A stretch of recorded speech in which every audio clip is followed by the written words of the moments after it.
Random question of my day. How many metric tons of gases would need to be removed from Venus to make unmanned landings possible? And if it were accomplished, would the heat dissipate to a point where the landers would be able to function? Venus's atmosphere is extremely dense with a mass of approximately 480 billion metric tons and a surface pressure of about 93 times Earth's atmospheric pressure. Primary component is carbon dioxide with nitrogen and trace amounts of other gases like sulfur dioxide. The extreme surface conditions, temperatures around 460 degrees Celsius, and crushing temperature make manning landings challenging, as demonstrated by Soviet Varana probes, which survived only briefly, up to 127 minutes. To make unmanned landings feasible, the goal would be to reduce the atmospheric pressure and temperature to levels where robust landers could operate for extended periods. There's no precise consensus on the exact pressure threshold, but reducing the atmosphere to a pressure closer to Earth's or slightly higher could allow specifically designed landers to function without being crushed or overheated. Let's estimate. Target pressure reduction. Reducing Venus's surface pressure from 93 bar to say 1 to 10 bar would require removing a significant fraction of the atmosphere. If we aim for 1 bar, that's roughly 1/93rd of the current atmosphere mass. So that's somewhere around 420-ish, 430-ish billion tons of gas. Mass calculation. Current atmospheric mass, 1 bar, 10 bars. So what's the mass? 5.6 billion metric tons. So yeah, it'd be like 400, for the 10 bar, it'd be about 430. And for this, it'd be about 475. Methods of removal. Removing such a vast quantity of gas is currently beyond our technological capabilities. Okay, let me just go past this.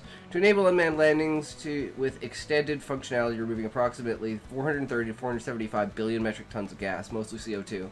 To reduce Venus's atmospheric pressure to 110 bar is necessary. This could lower surface temperature to 200 300, allowing landers with high temperature electronics and cooling systems to operate for hours or days. However, the scale of atmospheric removal is currently infeasible, requiring futuristic technologies. For now, upper atmosphere mission or heat-resistant landers offer more practical solutions. Yeah, that's pretty much sounds about right. Yeah, you'd need like a high industrial level, like grease trap destroying fucking hose vacuum. CO2 would but one of the questions is if Earth continues down the same route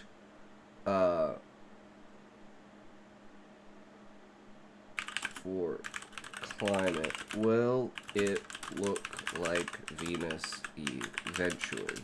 That's a good one. I like that one. Question of whether Earth could eventually resemble Venus due to climate change is a fascinating one, often raised in discussions about extreme greenhouse scenarios. Let's break down by comparing the two planets, assessing Earth's climate trajectory, and evaluating the likelihood of a Venus-like outcome. Venus versus Earth, key differences. Venus's extreme environment, surface temperature, crushing atmospheric pressure, dense atmosphere results from a runaway greenhouse effect. Earth, by contrast, has a mild climate, and an atmosphere with only key differences included. Proximity to the sun. Venus is closer, receiving 1.9 times, but like receiving almost twice as much solar radiation shouldn't cause it to be 93 times worse than Earth, right? Atmospheric composition. Venus's thick CO2 atmosphere traps heat extremely efficiently, while Earth's atmosphere, nitrogen and oxygen trace CO2, balances heat retention and loss. Water presence. Earth has abundant liquid water, which moderates climate and supports CO2 absorption. Oceans and plants. Venus likely lost its water due to photodissociation and hydrogen escape, leaving no liquid to regulate CO2. It's all the carbon preventing the heat from escaping. Yeah. The life on Venus farted itself to death, much like the dinosaurs did. Okay, good to know. Good to know. Geological activity. Venus lacks plate tectonics and a carbon cycle like Earth, which sequesters CO2 in rocks over geological timescales. Remains in the atmosphere, amplifying the greenhouse effect. Current climate trajectory. Human-driven climate change, primarily from burning fossil fuels, deforestation, and industrial activities, is increasing atmospheric CO2 levels. As of 2025, are 420. Oh, I like that number. Up from 280 pre-industrially, causing global warming of 1.1 to 1.13 Celsius above pre-industrial levels. Projections based on current trends. Moderate emissions. Okay. Hello, book buyer. How is it going? How are you today? Excited for some story writing today? This warming could trigger feedback loops such as permanent permafrost thaw. You're not writing today? Have you written anything new on your book in the last, like, week or so? I'm really interested to see the progress. Ice, albedo feedback. Melting ice reduces reflectivity. Kind of? Okay. Well, I mean, that's something, right? Ocean CO2 saturation could become like Venus. Venus-like outcome implies a runaway greenhouse effect, where temperatures soar uncontrollably, oceans evaporate, and the atmosphere becomes dominated by CO2. Here's why this is unlikely, but with caveats. I have 14-ish chapters. I don't think it will get as bad as Venus, because we'll die out as a race first, and the equipment will stop producing toxins, and everything will start to settle. Well, that's what I'm wondering, Sean, is can we push the planet to a point where it can't fix itself? Even after we're gone. Like, how far would we have to push the planet in order for it to literally never recover? Even in worst case scenarios, Earth's transformation into a Venus-like state would probably take... Yeah, I'm talking millions of years. Driven by increasing solar luminosity. Like, it's like... It's a compounding interest over, like, hundreds of thousands, if not a couple of million years, right? Likely outcomes of climate change trends. If Earth continues on a high emission path, global temperatures rise 5 to 15, sea level rise 10 to 7 meters, 1,000 to 2,000, so 4 times the amount it is already. So we basically all be living in China. Venus-like conditions, extreme hypotheticals. To approach Venus-like conditions, Earth would need massive, liberating all carbon in Earth's crust. So we basically need to, like, explode Earth in order for it to do that. That's pretty interesting.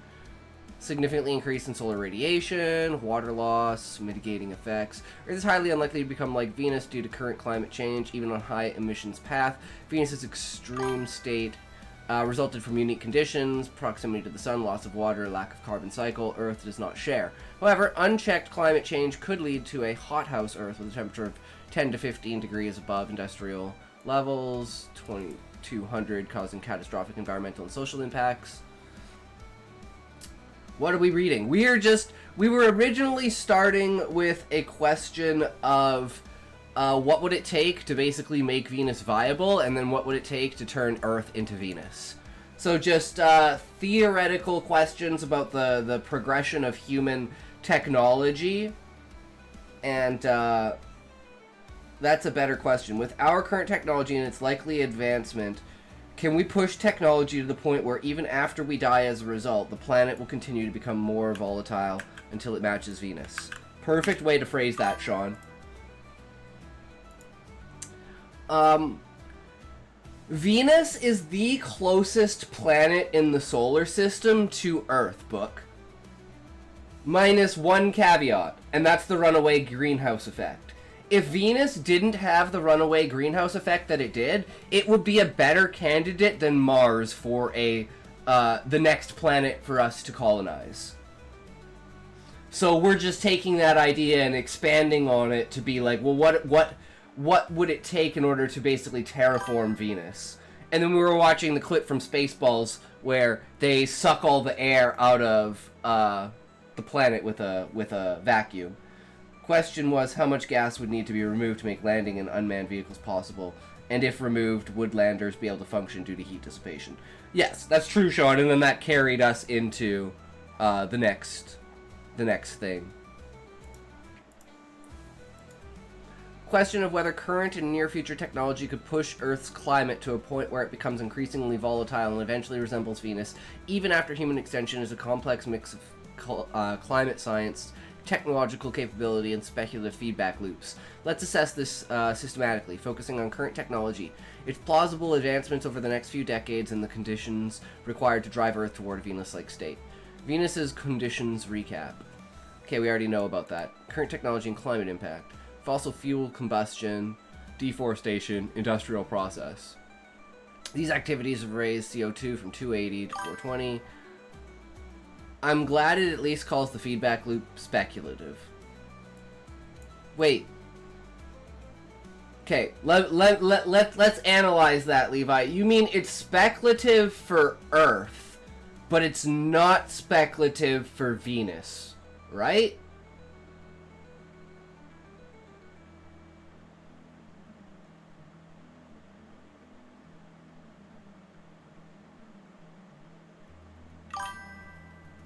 Hey, I wanted to pop in and say hello before I head to sleep. Hey, Double Blind! How's it going? Welcome, welcome. Thanks for popping in. I noticed that you converted Sean over to your side. I'm so happy. Because apparently he has been, he's been reading Everybody's a Cat, or Everyone's a Cat Girl. Going good? Are you doing good? Yes, we are doing an analysis of the planets, essentially. Well, I didn't know Sean was from you. Thanks you. Yeah, no worries. I don't know where he originally came from, but he's mine now. When did you start smoking? 1980. But yeah, it's always good to find the author. What speculative means in this case is that we are dealing with theoretical information rather than hard facts. Yeah, exactly, Sean. This is all completely speculative. But essentially, yeah, what would it take for Earth to become like Venus, and what would it take for Venus to come like Earth? That's like the primary basis of the conversation currently. Oh, I don't want ads on my channel. I don't give a shit about the 6 cents I make. I would rather not have ads, but I have to have a set amount of ads so that there's no pre-rolls. Which I think is kind of a joke. Habitually seems to be a stable equilibrium, so we need to cause enough to change to where the nearest equilibrium point is something other than habitability. We have good reason to believe such a change is far beyond what we would be able to do, even on purpose. Yeah, if we nuked the entire planet, Levi, that's not gonna go deep enough to release enough carbon dioxide. Like, we need like the entire crust to literally fall apart and like liquefy, and all of the gases escape. And I think that would basically be the only way. Either that, or we just literally light the entire, like, every piece of, like we just decide, hey, you know that island of garbage in the middle of the Pacific? Let's just light it on fire. Fuck it. We don't care anymore. It's like Burning Month in China when they burn all of their trash. And the visibility goes from 10% to 2%. Why not at least a troll? I don't know. There's some random races in here that are my races. There are some random races in here that are Final Fantasy races, and some races in here that are just classic, you know, goblin, troll, orc, that kind of thing, right? Don't worry, I'm the biggest troll of them all. I'm a Moogle. If you guys know, Moogles are the original trolls. That's literally what their purpose in existence is to be little trolls, like little pixie fairies that fuck with you.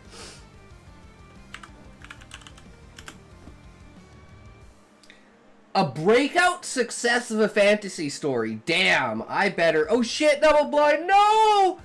You... You tried! You used up all of... You used up all of your talent today. I hope it went to good use. Abject failure of a historical story. A troll with a 5% writing talent. I actually love it. All my 3K today went to nothing. Oh, it's okay. The other day I just up and deleted 400. I was just like, get out of here. I don't need you anymore. I'm restructuring the entire story. And we went pretty crazy with that. Oh, there you go, Sean. Let's see what I got. Are you guys ready? Are you guys ready for this number? Oh, Sean's an octopi! Fuck! Fuck! That's 20 million shards, guys! I just lost 20 million shards for 4 emotes. That's pretty sad. Okay, let's just go down to the conclusion and see what it says. With current and projected technology, 2025 to 2125, humanity could push Earth into a hothouse state before extinction. Temperatures 10 to 20 degrees. Okay, we've already basically figured that out. Automated systems could sustain emissions briefly. Oh, I guess that's true. If we had automated systems, even after we were gone, we would still have something. I'm gonna head off for the night. So glad I got to check out your stream. Make sure to raid you whenever we can. Have a great stream. Yeah, true, Double Blind. Have a good day. Thanks for hanging out. It was a good time. Hopefully next time you can catch me writing and not just fucking around at the beginning of the stream. Take care. Have a great night. Yay, there she is. I'm a cat girl. Now I can be in your books. True, Sean. You gotta write your way in like I'm trying to do into Hellish Mists. We're gonna hotbox the Earth? Hell yeah, Levi. Okay, that requires a toke. We're definitely hotboxing the Earth. Okay, we have to cover the Earth in 99% weed. Make sure the trees are at least 6 feet high. And then we set the entire planet on fire. We're gonna be high as fuck. Rip Van Stinkle.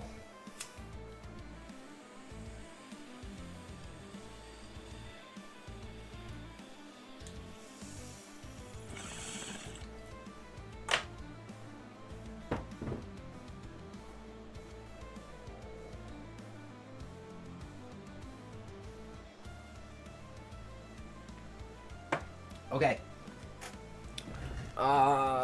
However, reaching Venus-like conditions is virtually impossible due to the limited carbon reserves, distance from the sun, water retention, and geological carbon sinks. Venus-like Earth would require deliberate, massive-scale carbon release from the crust over centuries, far beyond plausible technological scenarios. It would still fall short. So yeah, we literally, no matter how much we tried, we would not be able to turn Earth into Venus. That's too funny. Because, like, one of the things is people think that, like I said, one of the conspiracy theories or theories is that if there was life on Earth, and that's where the CO2 effect from Venus came from. Looks like TTS isn't on yet. Oh yeah, wife is going to the dentist tomorrow. Oh, you're right, Sean. I'm a fucking retard. There we go. Okay, TTS is on, guys.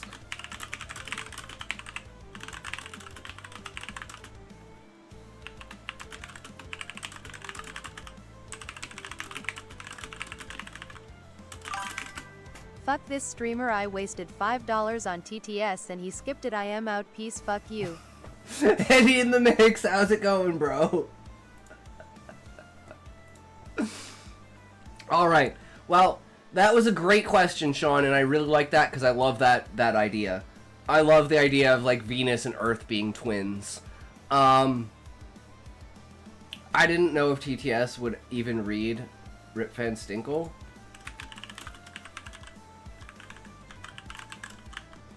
Rip Van Stinkle. True.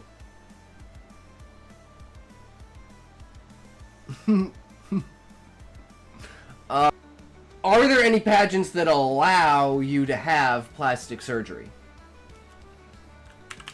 Plastic surgery. Will plastic surgery? Will having plastic surgery remove you from being able to compete in world-class beauty contests? There's a funny take I heard about bodybuilding, which is that the best bodybuilders are autistic, and that you can give an autistic person steroids, but you can't give a steroid user autism. Because of fucking anti-vax? Oh my god, that's fucking hilarious. Having plastic surgery does not automatically disqualify someone from competing in world-class beauty contests, but it depends on the specific rules of the pageant. Most major beauty pageants like Miss Universe, Miss World, and Miss USA do not explicitly ban contestants who have had cosmetic procedures. However, they often have guidelines emphasizing natural beauty, authenticity, and restrictions on certain types of procedures.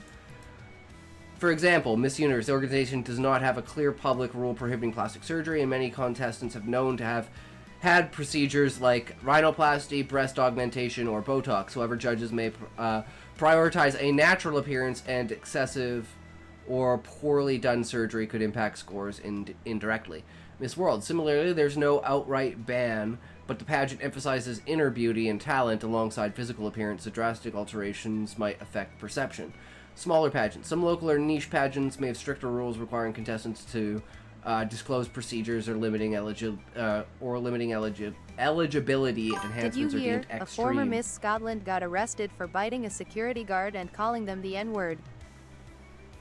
I mean, I wouldn't doubt it. I mean, the hot bitches are fucking crazy, guys. We all know it. That's why I'm so crazy. I mean, what? Contestants are rarely disqualified solely for having plastic surgery, but they may face scrutiny if procedures are obvious or clash with the pageants.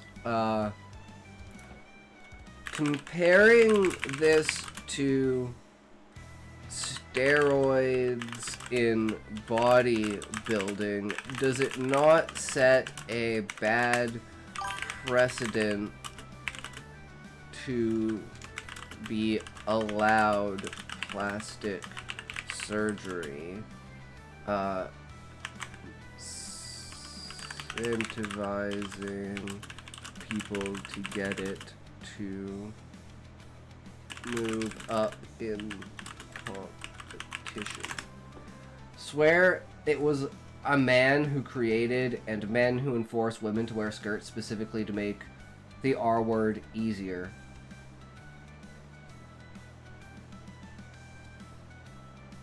Wait, what? I'm confused, Sean. I swear it was a man who created and men who enforce women to wear skirts specifically to make the R word.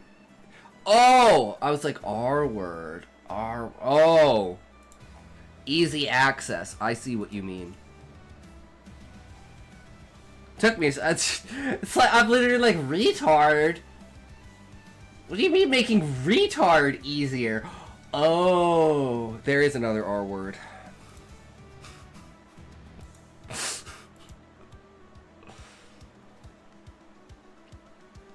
Steroids are banned in most competitive bodybuilding organizations. Okay, comparing plastic surgery and beauty pageants to steroids in bodybuilding raises valid concerns about fairness and incentives. It's not nice to say retwatted. It's very not nice, Sean, which is why I do it, because I'm not a nice person. I'm a very not nice person. You guys may not know this, but I'm actually the not nicest person ever, and you know why? Because I'm not actually a person. Competitive advantage. Both plastic surgery and steroids can enhance a competitor's appearance or performance, potentially giving them an edge.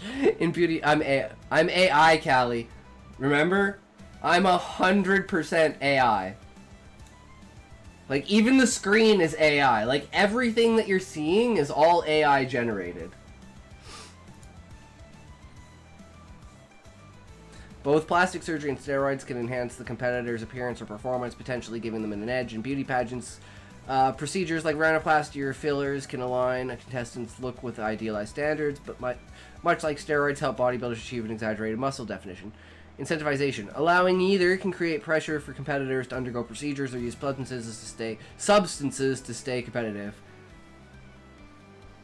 Is the R word raisin? Also, my calves got bigger. Hell yeah, Callie. Keep doing squats and push-ups and sit-ups and whatever the fuck you're doing. Build that beast of a body, bro. Ito CS is only a specter from the past, about 20 nanoseconds ago.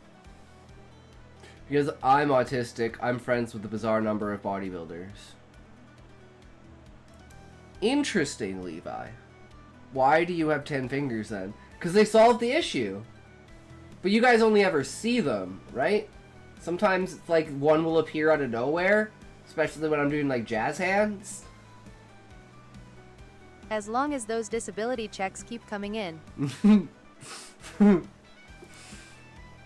I mean, you guys want to see like here? Let's go to Twitter and let's see.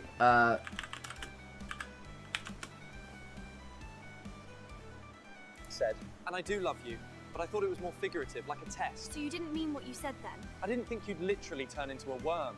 Look, I know what I said.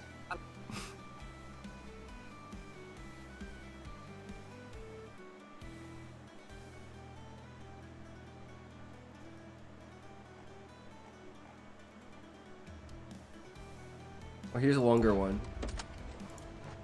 Nothing you see here is real. Did you know you can choose your lens and camera model? Shh, don't let it out.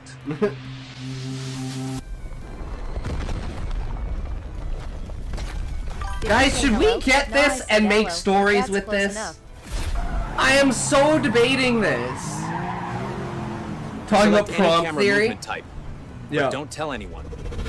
It's all I'm AI just a generated. prompt, guys. But I actually am. I really am a prompt. There's some fat neckbeard sitting behind the keyboard, entering prompts like, you know, in like there's like 3 guys or 4 guys working in the like the what's it called? The back end. Like working the back end, right? So I'm definitely prompt. 100%. Health and ethical concerns both carry risk. Plastic surgery involves surgical complications, while steroids have serious health consequences. Hormonal imbalances, organ damage, countering either could normalize potentially harmful practices. Regulation and detection. You're definitely known for getting worked on in the back end. Oh, for sure, Levi. That's all I ever do. It's like I'm completing the. It's like. Does that count as completing the Asmongold challenge? Or is that like one step up? Because you're not masturbating, you're actually fucking. So it's like, you know. How far up the chain can we go? Can we create a new Asmongold challenge? Regulation and detection. Steroids are banned in most competitive bodybuilding organizations, with testing protocols to enforce natural competition in Hello, certain... it is I, your beloved King Julian, and I will be your therapist for today. Now tell me your problems. Wait, I've heard enough. The problem with you is that you are not me.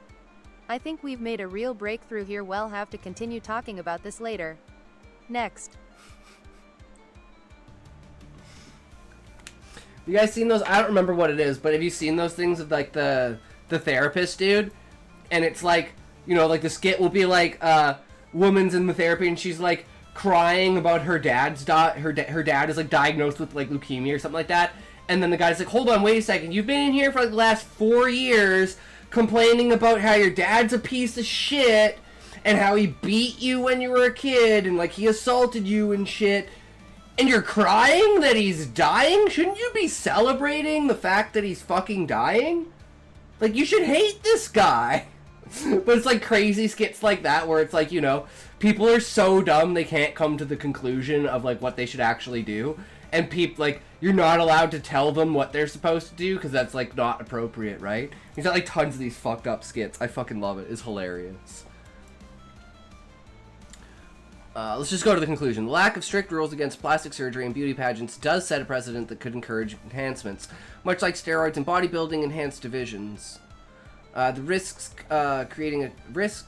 risks creating a culture where contestants feel pressured to alter their appearance, potentially prioritizing wealth and access to surgery over natural beauty or talent. However, the subjective natural nature of pageants and the broader acceptance of cosmetic procedures in society make a ban less feasible than in bodybuilding. To mitigate this, pageants could emphasize transparency or diversifying judging criteria to available authenticity. Oh, so we can't ban it because that would kick the amount of people out that could actually compete.